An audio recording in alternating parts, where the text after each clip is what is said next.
Hi everyone, hi Instagram. Apologies, I was a few minutes late. I was just putting Sahib to bed actually, so yes. Hi, welcome to AWMB, welcome to my Instagram live. For those of you that don't know me, I'm Rupinder Kaur. I'm the founder of Asian Women Mean Business, and we are a community that is connecting and championing women online and offline through workshops, coaching programs. We have our members club, and we have our online platform where we share stories and blogs about women who are doing incredible things. Hi ladies, there's a few of you that are joining. Nice to see some familiar faces. Can I just check, can you hear me all right? Because we've got lots of happening in the garden, so I've had to close all the windows and really batten down the hatches and put on my AirPods. But I'm sure someone will tell me if they can't hear me. So I thumbs up, that means yeah, great, thank you for confirming. So I really wanted to come on here and talk about postnatal depression and my journey with postnatal depression and how I healed my postnatal depression and what's worked for me, what could potentially work for you. And I have spoken about this before, and something that occurred to me was that I have spoken about this before, but only behind closed doors. And so by that I mean I've spoken about it at my workshop, so at my Ignite workshop. I've spoken about it if in my coaching programs, if you're a client of mine. I've spoken about it in the Inspire Club. And the reason for that is because actually it's something that is very personal to me, and I wanted to talk about it in a safe place. And I love that saying, we've shared it a few times, which is shame dies when you can share your stories in safe places.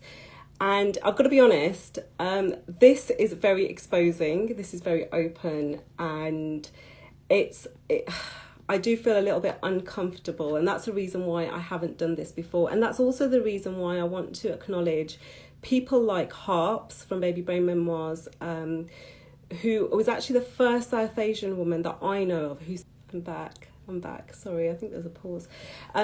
So people like Harps who have used their platform and spoke about it openly, opened up about her postnatal depression. People like Manraj from Northern Bindi.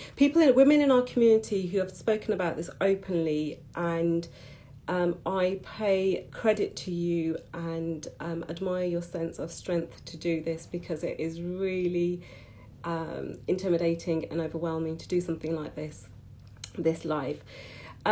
But the reason I'm doing this is because yesterday I, like many of you, heard the news about this beauty. I feel really emotional about it, and I know so many of you do as well.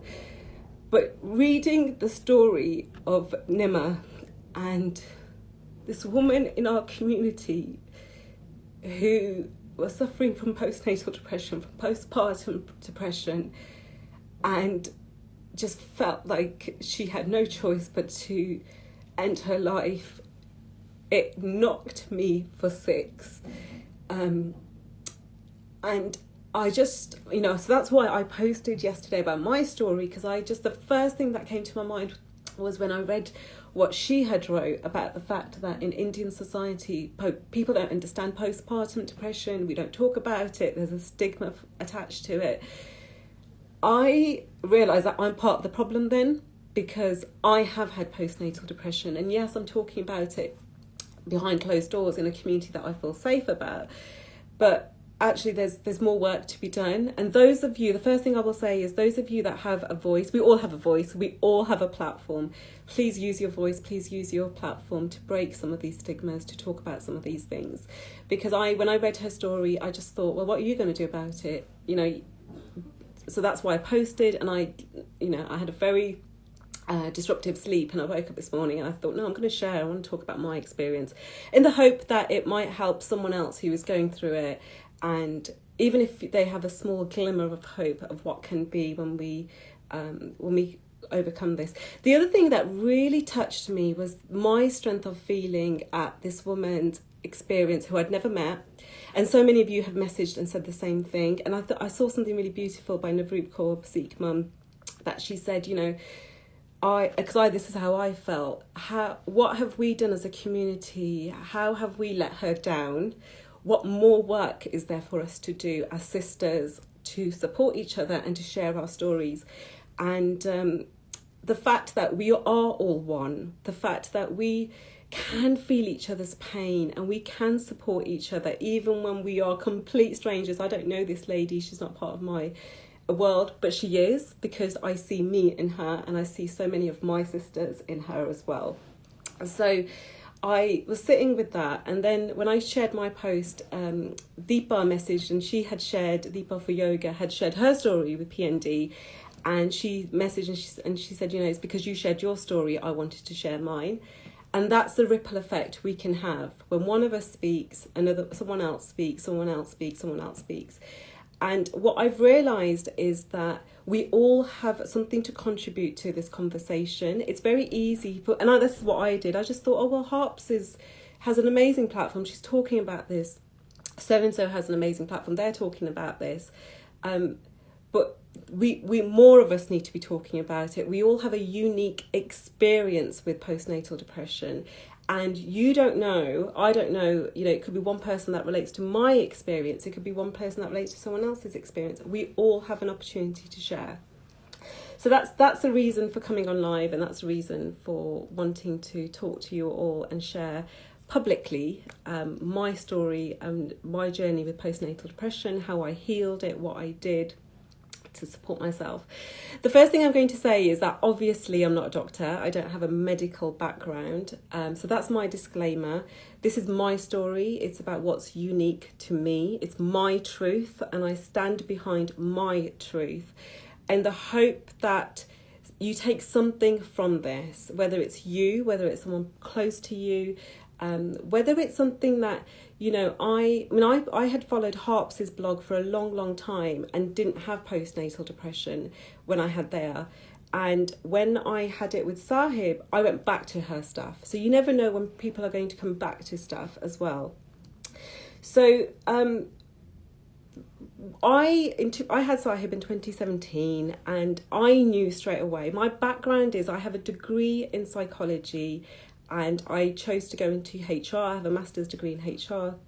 And so I have spent 15 years in HR, coaching, empowering, guiding, leading senior leaders, business leaders, entrepreneurs, people, to get, to understand their motivations, empower them, help them move their lives forward. And because of that, I had at my fingertips some of the most cutting edge research, some of the most brilliant tools that we were using in the world of psychology, of neuroscience, of HR, and we were seeing the difference that this was making in our business practices.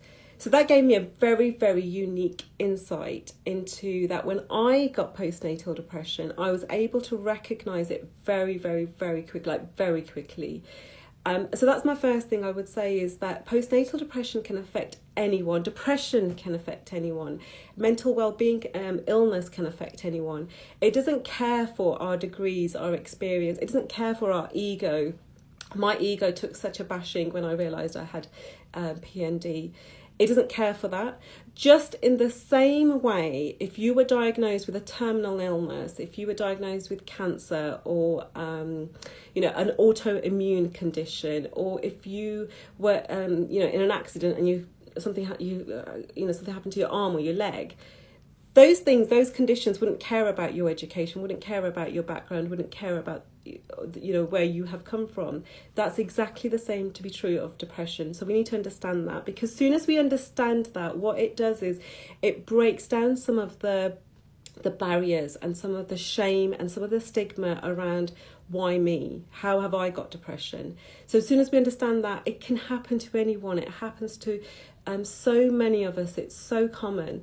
So that's the first thing I would say, is just get really clear on your own self and your sense of self-awareness around if something doesn't feel right, if you feel off. And the list of symptoms for postnatal depression is huge, and it's not exhaustive because everyone's experience is unique to them.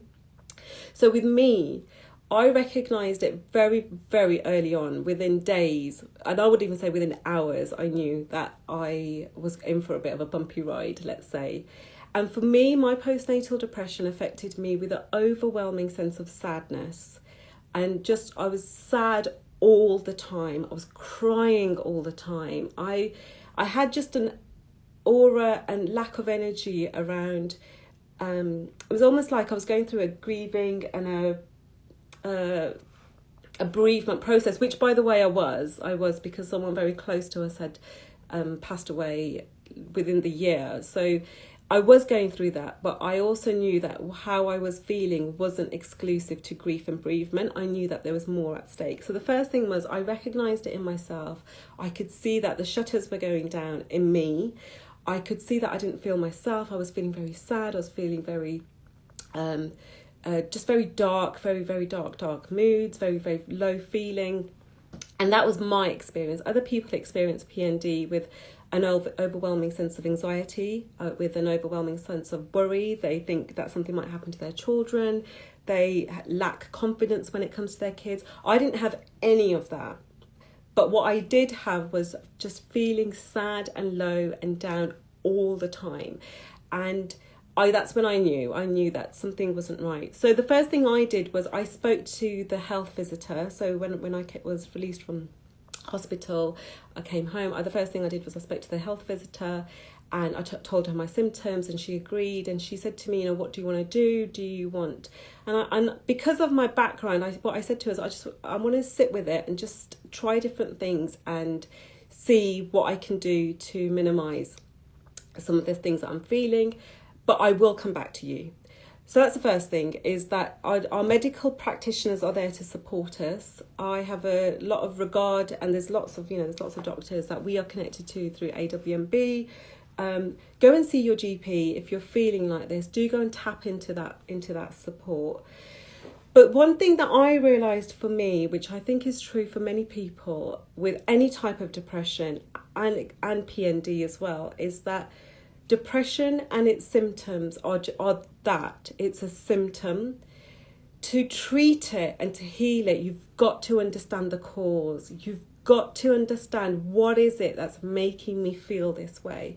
And this will be different things for different women because it's exclusive to you.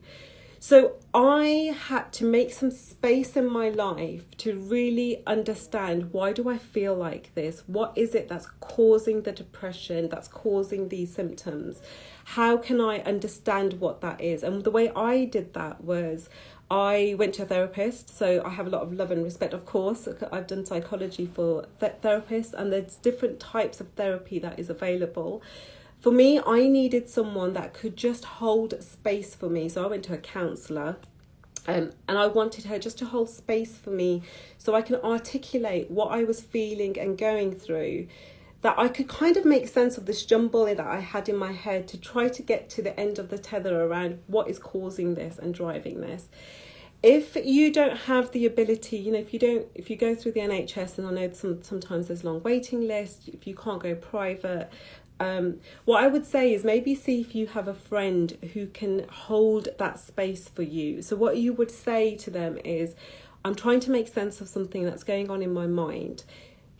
All I need you to do is hold space. I don't need solutions. I don't need judgment. I don't need you to try to solve this for me. I'm just trying to make sense of it. So can I talk to you?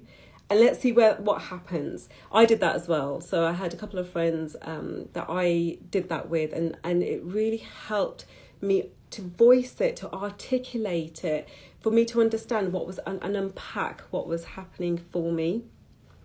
And then once I was able to do that, I was able to understand what was driving my depression. I could see very, very clearly, this is the cause. This is why you're feeling like this. Well, how now are you, Rupinder, going to treat the cause? And there were three things, not three things, I did a lot of things. That's the other thing I will say. I did everything. So wait till you hear some of the things that I did. I am a bit of a guinea pig. I will try anything. if I feel it's going to help me, it's going to heal me, it's going to empower me, it's going to transform me, I will try it with the hope that it'll make me a better human being, a better mum, a better coach, a better leader of AWMB. With that in mind, there's very little that I won't do. So I then tried to make sense of, okay, why am I feeling like this? What is causing this? So I was able to unpack some of that. Then I thought, right, I need to heal this. And I went back to my psychology training, my coaching training, all the research papers that I had read, everything that was coming out around depression, what helps depression, how you can heal. And essentially, I put them in 3 buckets. I put them into my mind, my body, and my soul, my spirit. And I did very specific things in each of those buckets to move me along the healing journey.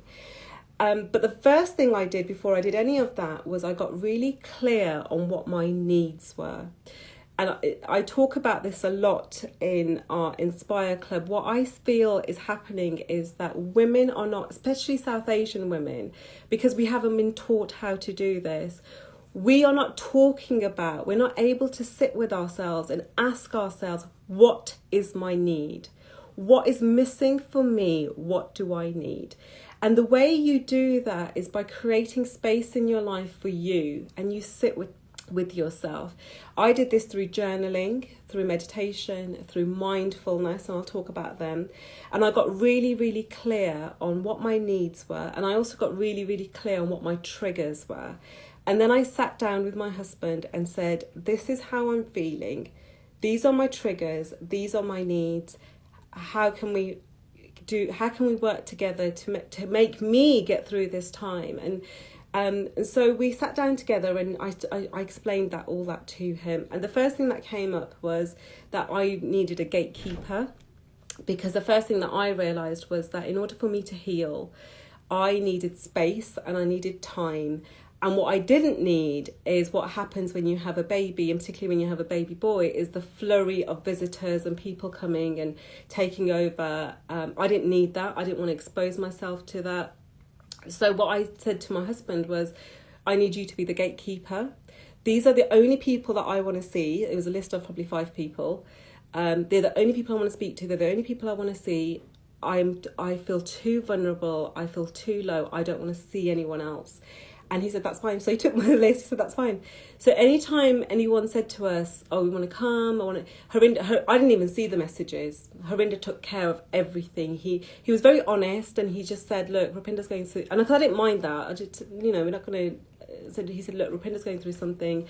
We are limiting our visitors. We're making sure that she gets the support that she needs to come through this. And that was a massive thing. And I share this, I always share this in my workshops, in my coaching, because we have not been taught to give ourselves permission to be able to do that. We have not been taught that it's okay to say, I don't want to see these people. I am not in a good place. I need boundaries. And yes, someone's just commented, yes, I am very fortunate because Harinder and I are on the same page. But he could see how I was acting, how I was behaving. He knew that it wasn't in my best interest to put me in this show and tell, come and see my wife and my child. And the other thing I did was I spoke to my mother-in-law. My father-in-law passed away 10 years ago. We spoke to my mother-in-law, and so I made sure Harinder sat in on that conversation. It's his mum. And we had that same conversation with her. And we spoke to my parents. And they don't really understand this stuff, do they? But what they could see was, I don't know why I feel so emotional, but what they could see was that I wasn't myself. So what they said was, and I think I just feel so much gratitude because so many people don't have this support. But what my parents and my mother-in-law did say was, whatever it takes, we're here for you. We're going to make sure that you get better. But unless I voiced that, unless I declared my need, how I was feeling, they're not mind readers. They weren't going to be able to give me the support I needed. It was up to me. So please dig deep. If you don't feel that you have the strength to do that, maybe you have a sister, maybe you have a friend, maybe you have someone that can be an advocate for you. Look, if you don't have that, send them this video. So this is how Rupinder is saying, is how I'm feeling. Can you please be my advocate? Can you please be my gatekeeper? This is what I need. So they were able to do that, and I'm so grateful. It was like, you know, literally, I mean, first, the other thing was I had a lot of complications in my labour. I was on bed rest for 6 weeks. That didn't help my mental well-being, but I'll talk about that. Which meant that I was literally in my bed or on my sofa for 6 weeks. And for those 6 weeks, it was our bubble, and it was my husband, it was my mum came to stay with us, my mother-in-law came to stay with us. And my mum and my mother-in-law were just kind of like, how do we support you? They didn't really know. So what I knew was, and I'm going to talk about this under body, was that my body needed nourishment. And so they would make, you know, really lovely home cooked meals, whatever I wanted. For those of you that know me, and this is a bit of a running joke in Inspire Club, literally for those 3 weeks, I had roti and masrandi dal, so yellow dal, every day for lunch and dinner, because that's what I wanted. I yearned that. I needed that nourishment, and it was what I needed. So that's what, you know, my mum and my mother-in-law did. They gave me massages. They you know, they fed Sahib. They did our housework. They did everything. They did all of that. And then the other thing we did was that we held on to, and what I'm going to say now is I'm very, very conscious of the fact that I'm talking about this from a position of privilege. So not everyone will have access to this, but I want to be true about what helped me, is that we had a cleaner and we upped her. So she came twice a week. We had a nanny because I was working previously, and normally, originally the plan was to dispense with the nanny because I was going to be at home, and you know, we had the nanny for there while I was working. But because of how I was feeling, we held on to the nanny, and so I built this support network around, and she knew, you know, Anne is, you know, she's in her 60s, she's got kids who are in their 20s and 30s. She could see she'd worked with us for 2 years, so she could see I wasn't myself. So so her role was very much to take care of Thea, to be there for her, and that really, really, really helped, because what I had realised was when I sat down and I journaled, and I said, what's my triggers and what's my needs? One of the triggers for me was the school gates. So I have Thea, who then was 6 years old, and there was just something about school pickup, because school drop-off wasn't a problem, because her school had this great system where you drive. It's a drive-through. You literally drive, park up, they take your child. But the school pickup, standing at the school gates with those school mums, and it's not, by the way, some of those school mums are here, and it's not that, it wasn't them, it was me. It was a trigger for me. It was just something, it made me feel uncomfortable. It gave me anxiety. It wasn't a pleasant experience for me. So when I recognised that was a trigger, that's part of the reason we held on to our nanny. So three days a week, she would do the school pickup. And the 2 days that I did it, I had to think of a tactic. I had to think of a technique. And my technique was that I made sure I was one of the last, this sounds terrible, but I made sure I was one of the last mums to get to the school gates to pick them up. So all the other mums had gone.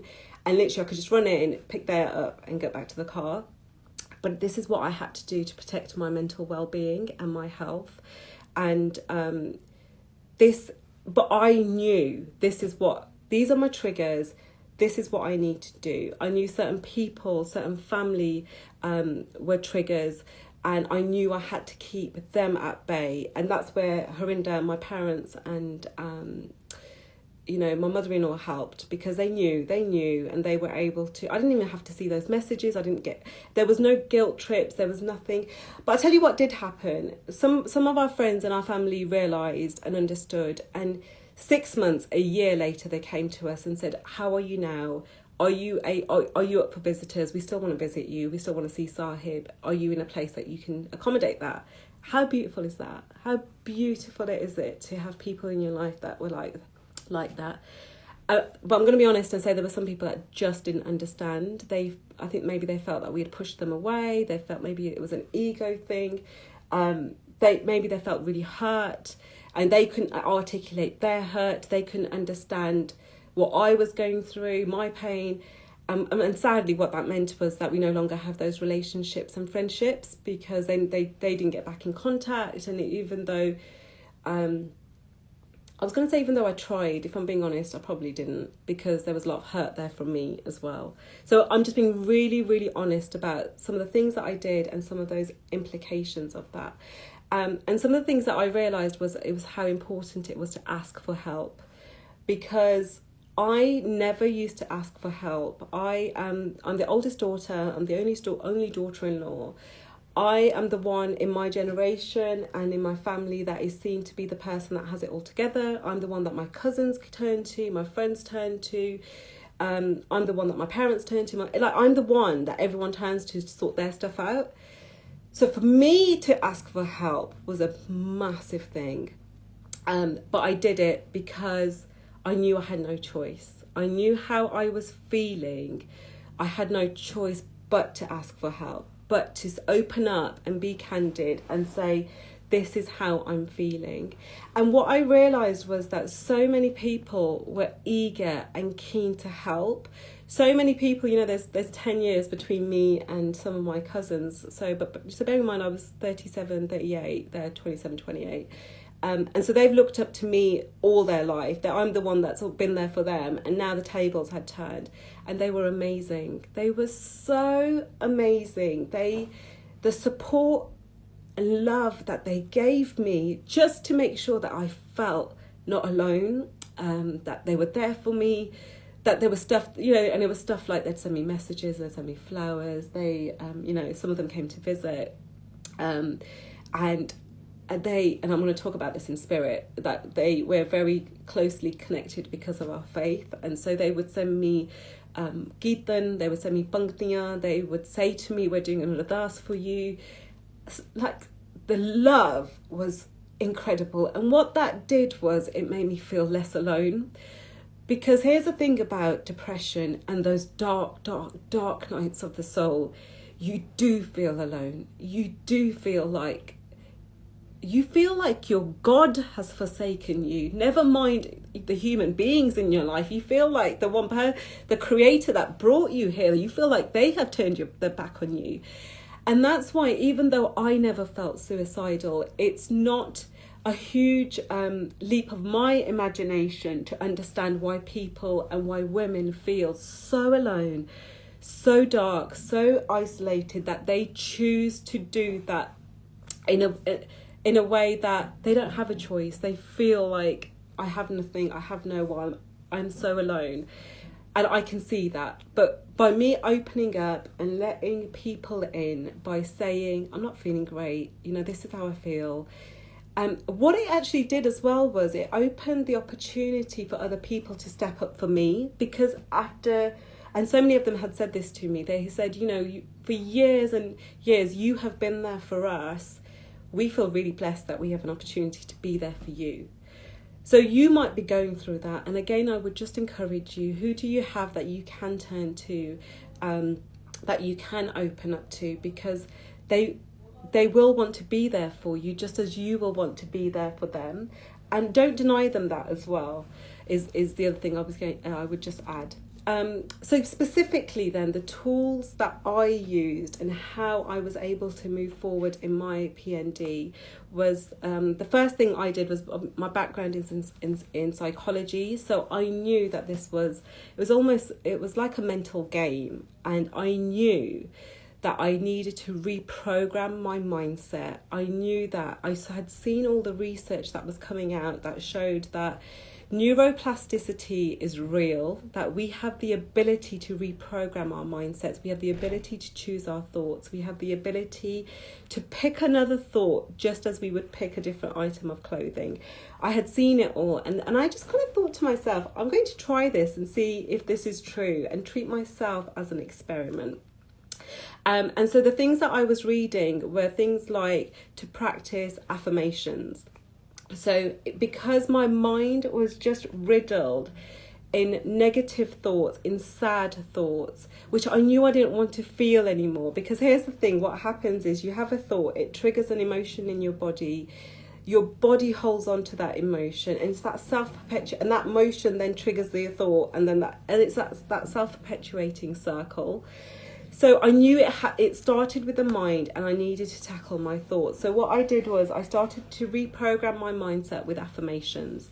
And the work that I read and I listened to the words of Joel Osteen. I was thinking of Dr. Joe Dispenza, whose work is also very powerful. But I happened to come across this podcast of Joel Osteen on the Oprah show. And he is a white American evangelical pastor. You can't get any further than who and what I am. But it just goes to show, when wisdom is going to strike you, when you hear something and it hits you, take it from as a message from the divine and run with it. And what he was saying in this podcast was that the words that follow I am are the most powerful words that you will ever say to yourself. And if you're saying to yourself, as I was, I am so sad, I am broken, I am so alone, I am so lost, that is what you're grooving. That's the neuroplasticity at work in your brain. You are forming those pathways, you're making those connections stronger, you're flooding your body with a chemical reaction that is endorsing that. And you're never going to break out of it until you choose a different thought. So I heard his podcast and I thought, right, I'm going to make a list of 100 positive I am statements, and I'm going to read this to myself every single day. Whenever I'm feeling low, I'm going to come back to this. And that's what I did. I made 100, actually it went up to more than that, but I made a statement, and they were all positive statements. I am happy, I am guided, I am joyful. All of these really, really positive statements that I lent to, and I was reprogramming my mindset by constantly reading them. The other thing I did then was I also understood the power of visualization and bringing other people's stories into my life as well. So I started to listen and read stories of people who had overcome adversity and people who had gone through some of the darkest, deepest experiences that any human being could go through. And I really tapped deep into their stories, into their psyche. I flooded myself with them, because what I wanted to affirm to myself and visualize was that if it's possible for them to come out of their trauma, to come out of their experience, to be emboldened, enlightened, and healed, it's possible for me. And one of the things I used to do was I read some research that showed that going for a walk every day is as going for a 30-minute walk, a gentle or a brisk walk every day, has just as much impact on depression as a mild antidepressant. I read that research and I thought, I'm going to try this. So for every day, once I had physically healed and I was able to start walking, every single day I would go for a walk. I'd drop day off at school. Sahib and I would go to, we're really blessed, we have an amazing park by us. We would go to Painesville Park every single day. I would be there for 3 hours walking, listening to podcasts, listening to Audible, listening to stories of inspiration, of empowerment, things that I could learn from. And that whole process of walking, of being in nature, of movement in my body, of listening to things that were uplifting and empowering had such a profound impact on me. And in fact, it was so profound, when I started to feel better and I was up for visitors, friends would say, can we come? And I would say, well, I don't want to just be sitting around eating cake and drinking coffee. Let's meet up in Painesville Park. We'll go for a walk.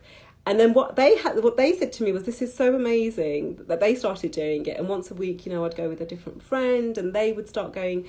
And the ripple effect of that was things that they were going through, it had an impact. So I could see anecdotally what I was experiencing and what people around me was experiencing supported the research in this area as well.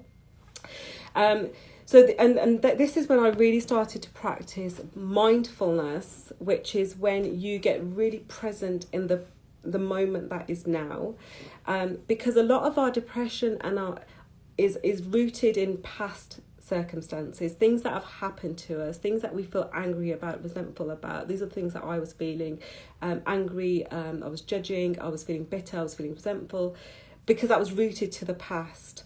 And then fear and anxiety is in the present because you're scared of what's about to come, the lack of control. The present moment, if you can just focus and send your full concentration awareness in this moment, what you'll find is neither the past exists or the future exists. So I really got into mindfulness, and we got into it as a family through an app called Calm. And they've got some really incredible stories and exercises, and they have like a breathing exercise where you really sit in the moment and you focus on your breath. And I do this now. So sometimes if your mind is getting ahead of yourself, if you're finding that you're slipping into the past or the future, just take a moment and bring yourself back into the now. And one of the things that you can do is name. So what are the 5 things I can see? What are the 4 things I can smell? What are the 3 things I can touch? To bring yourself back into this moment. And the work of Eckhart Tolle, who is just incredible, The Power of Now, The Good Earth, these were the books I was reading to really ground myself into mindfulness. And then meditation, which is very different to mindfulness, was an opportunity just to give my brain the ability to rest and to calm down, and to just not be in that state of fight or flight, which is what happens when you have a thought that triggers the emotions. It takes us in our body into that zone. So I practice meditation as well.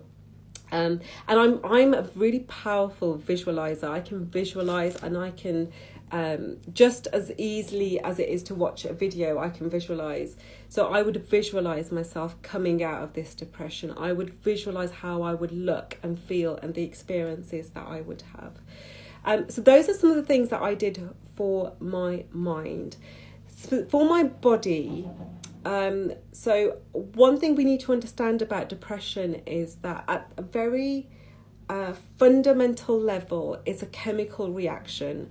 So if you have depression, you have an overload of certain chemicals in your body.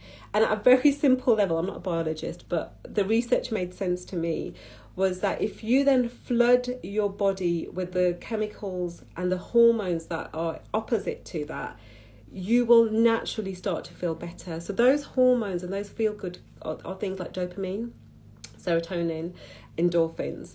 Now we know movement, exercise, working out, running, those are the things that release endorphins. That's why people naturally feel better when they've had a workout. So that's why I initially started to walk, because I couldn't do anything else. Then I started to work out. I started to do HIIT workouts. I started to do yoga, and I started to move my body to start to release some of those feel-good hormones. The other thing I realised was that if you can start to read and watch things that are happy, that involuntarily, you don't have a choice to laugh about, what then happens is it automatically releases that dopamine, that oxytocin, and automatically you start to feel better because you're laughing and you can't help it. So joy was my word for 2019. I made joy the centre of my world. And I said I was only going to pursue those things that brought me joy. I was only going to be in the company of those people that brought me joy. I was only going to watch, read and listen to things that brought me joy. And so what I did was that I got really clear, what makes me laugh might be different to what makes you laugh. But there were certain box sets that I loved to watch. So Harinda downloaded them all on my iPad. Thankfully, there was 12 seasons of them. And I used to watch, so without any doubt, in the first thing in the morning, I'd watch it. Last thing at night. At any point in the day when I was feeling a dip, I would put on a box set and watch that. And there were times in the night where I was feeding Sahib and I had my headphones on and I was watching, and Harinda could see my shoulders going because I was laughing. But it had that impact on my body that it countered all the other things that I was feeling. So it released those hormones, and because I made joy my word of the year, it was so easy to find those moments, to find those people, and to say no. If it didn't bring me joy, I wasn't doing it. If the person didn't bring me joy, I wasn't in their company. If I was really clear, this is what I want to do. to bring me joy. And so, we went to a lot of comedy shows. We watched a lot of, so I watched a lot of comedies on TV. I read a lot of things. The other thing I did then as well was very mindful of my environment, because when you're already feeling really down and in a dark place, the last thing you want to do is watch programs that bring up your anxiety and your depression and those feelings, that feeling of how discomfort, discontent. So I didn't watch the news. I didn't read anything that was going to trigger that. I don't, and to this day I don't watch box sets. I don't watch thrillers. I don't watch scary programs, even if they're critically acclaimed.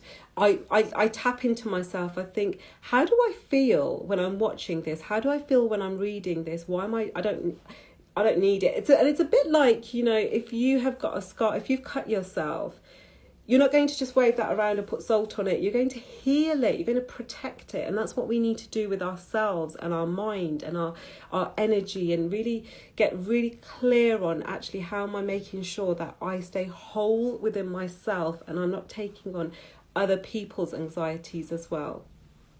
And the other thing we did then as well for my body was that I went through a whole process of really getting into energy healing and going into visiting a very experienced energy healer. Many of you know her. Those of you who know me will know her because I share her details. So Manjit Kaur in West London, West London Bowen Therapy. I saw her every week for 10 weeks. To have healing, because this is the thing I want you to understand about your body, is that when you have gone through trauma, and so I knew what was causing my depression was some of the trauma that was sitting within me because of some of the experiences that I had, experiences around grief, around bereavement, around just sadness, around expectations not being met, around disappointment, around rejection, lots of big emotions. Because what I found was I was able to very quickly get control over my mind because of my training. I was able to adopt those tools very quickly, but I found that my body was holding on to the depression. My body was my cells, my DNA was holding on to the trauma, and the way to release that is through exercise, is through sweating. So infrared saunas, I have an infrared sauna. I did that. I did Epsom salt baths. You can do an Epsom foot bath. I did a lot of earthing. Earthing is when you go out and you walk on the ground with bare feet to readdress some of the chemicals that are happening in your body.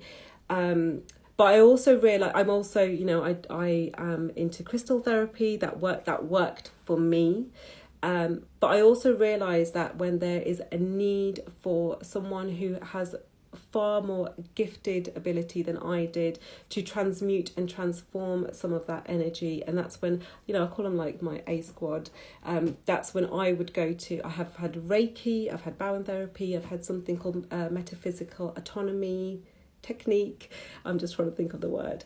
I also did something called rapid eye movement, EMDR. I told you I'm a guinea pig. There's very few therapies that I've not tried, very few. And EMDR works by, psychologists have found that there's a certain way that your eyes move and that we record trauma in our brain. And by reading out certain phrases, we can shift, and shifting our eyes, we can shift some of that trauma. I discovered emotional freedom technique. That's when you do tapping. I discovered the thymus tap. So your thymus sits just above between your breastbone. You can feel it. There's like a tender spot. So I did a lot of thymus tapping. Your thymus is responsible for your immune system, for transforming all of the energy. So again, and what I liken it to is if you imagine a pool, a lake of water that's just sitting there. There's no fresh water coming in. There's nowhere for that water to go. That pool is our depression, was my depression. It was sitting there. And I did the mental work, but physically I had to do something with my body to start shifting some of this energy to release it and to release where it was trapped. for me to have a fresh release of an acceptance of new energy and have this cycle come through. So those are some of the things that I tried and tried with my body, which absolutely worked. And then finally, the final piece for me was the piece around my soul and my spirituality and understanding some of this experience in the bigger scheme of things. So as a Sikh, we believe in Hookum. We believe that there is a certain unfolding of events that is predestined, that is always going to happen. And that the sooner you start to bring some level of acceptance into that, the easier it is. It's almost like if you think about Hookum and the flow of life as that river, imagine a fast-paced river, really, really fast-paced river. That is life, that's Hookum, that's how it's going to go. When we are in resistance to that, and we're holding on, we're almost like holding on to the banks, or we're trying to swim in the opposite direction, that is what's causing us pain. That is what's causing us turmoil. That is what was causing a lot of my suffering, was sitting in my inability to accept some of the circumstances that had happened. So what I really quickly had to do was really dig deep into the concept of Hookum and to embrace it. And I love the work of Virji by Satnam Singh Ji from girls, help me out, I've just forgotten the name of his organisation. Such an incredible organisation. I will remind myself, it'll come back to me, but he has done some incredible talks around accepting divine will, accepting Hookum, and understanding how much easier life is if we go with the flow as opposed to resisting the flow. Nanak Naam, thank you, Hanji Vaiguru, Nanak Naam. I threw myself into those videos and really embraced it, and to understand that I needed to accept this experience.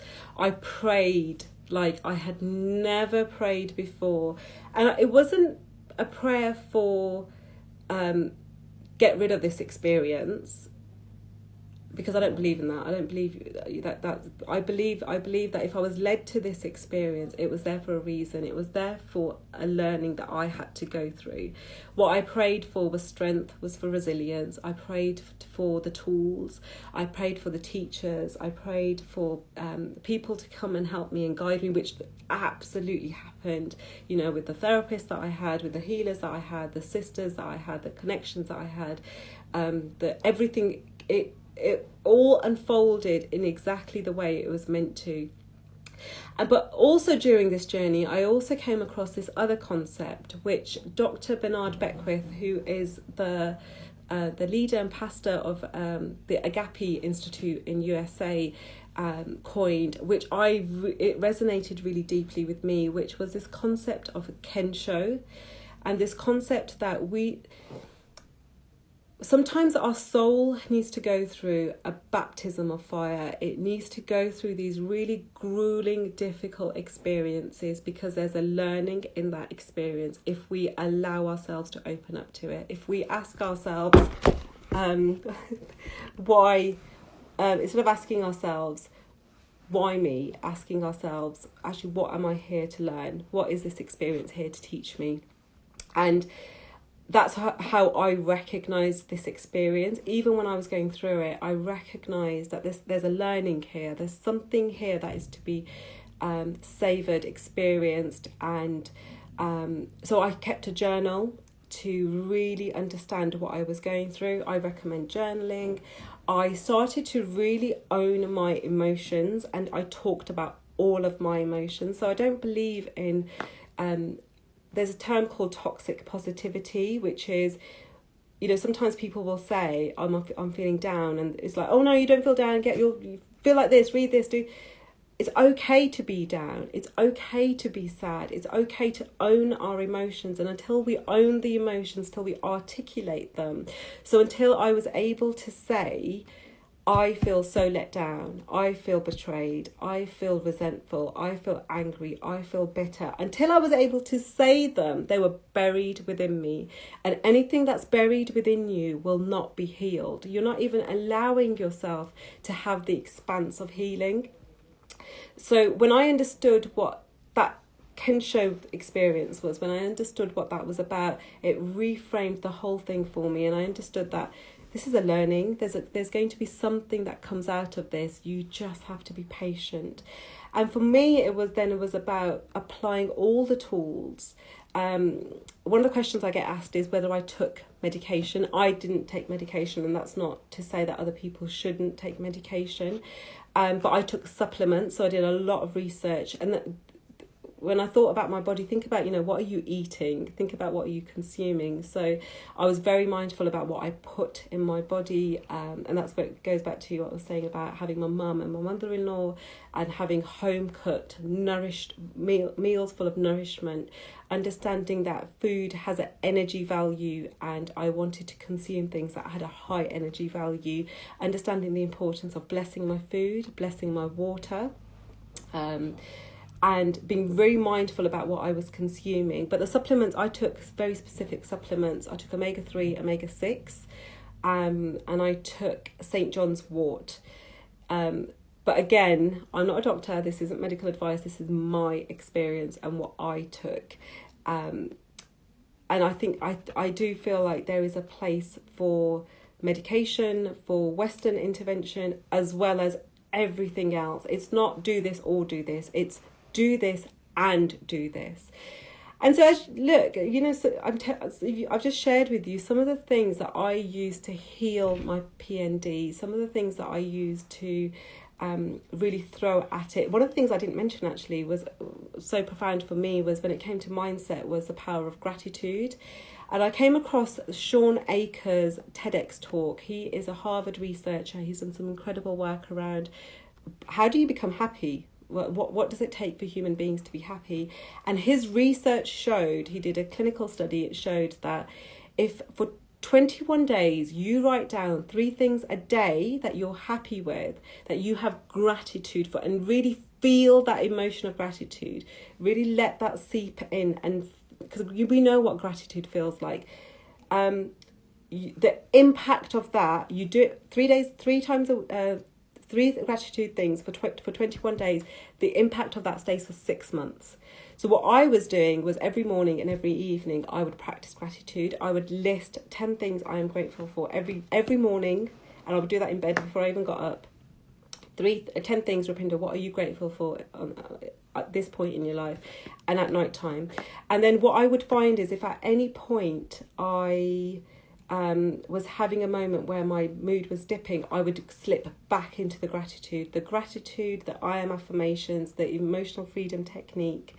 And those are the things that I would tap back into. I would go outdoors. I wouldn't sit there in the emotion of that moment. I would make sure that I did something and I to move me and shift me along.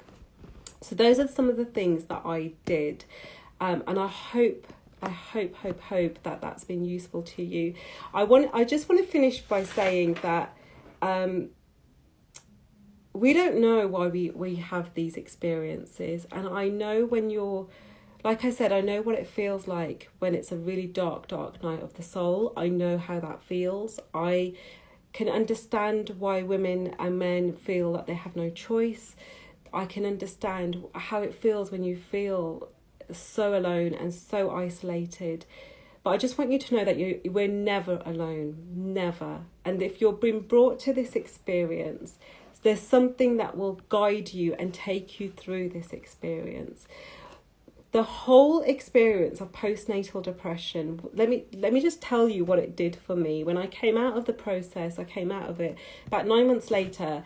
Not only was I better, I had never been better. I physically, mentally, emotionally, because I had implemented the tools, I was in the best place ever.